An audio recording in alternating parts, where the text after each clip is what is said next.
সঙ্গে এতজন উপস্থিত করা সম্ভব হতো না। কারণ অনেক সরকারি দায়বদ্ধতা আছে, অনেক সরকারি নিয়ম কানুন আছে, যার মধ্য দিয়ে আমরা কিছু করতে পারি না। তা সত্ত্বেও ওনারা যেহেতু সহযোগিতা করেছে, তার ফলে কিন্তু এই অনুষ্ঠানটা আমরা করতে পেরেছি। এবং মাননীয় বক্তব্য সহযোগী মাননীয় মানসিক দেশ শেখ মহাশয়া, ওনার প্রতি কৃতজ্ঞতা জানাচ্ছি।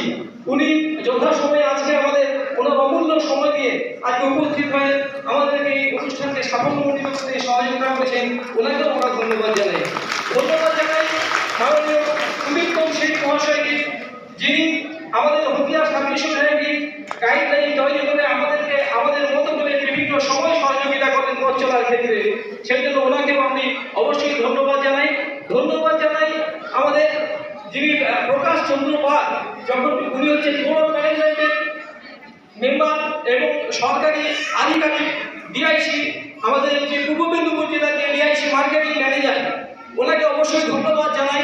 তার কারণ হচ্ছে আমরা যখন ডাকি আমাদের খুব ইম্পর্টেন্ট অসুবিধে হলেও যখন খুব ইম্পর্টেন্ট পজিশন পড়ে সেখানে উনি আমাকে সহযোগিতা করেন, ফলে জনশিক্ষণের কাজ করতে অনেক সহজ হয়। অবশ্যই ওনাকে আমি ধন্যবাদ জানাচ্ছি। ধন্যবাদ জানাচ্ছি আমাদের ভাইস চেয়ারম্যান ঐন্দ্রিলা ম্যাডাম মহাশয়কে, যিনি আমাদের এইচআরডি প্রফেশন এমবিএ ডিপার্টমেন্টের।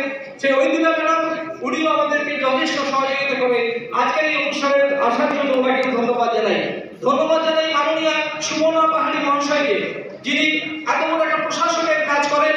আমাদের খুব সুপরিচিত এবং খুব নাম করা স্কুল সারদামণি বাজিতপুর সারদামণি বালিকা বিদ্যালয়ে, যার প্রধান শিক্ষিকা হিসাবে একটা উল্লেখযোগ্য ভূমিকা পালন করেছেন। অন্যান্য যে সমস্ত শিক্ষক শিক্ষিকা আছেন তাদের মধ্যে উনি যেভাবে নেতৃত্ব দিয়ে আজ সারদামণিকে এগিয়ে নিয়ে গেছেন, সেই জন্য আমাদের বোর্ড অফ ম্যানেজমেন্টে এসে উনিও আমাদেরকে নেতৃত্ব দিয়ে ভালো জায়গায় নিয়ে যাবেন সেই আশা করব।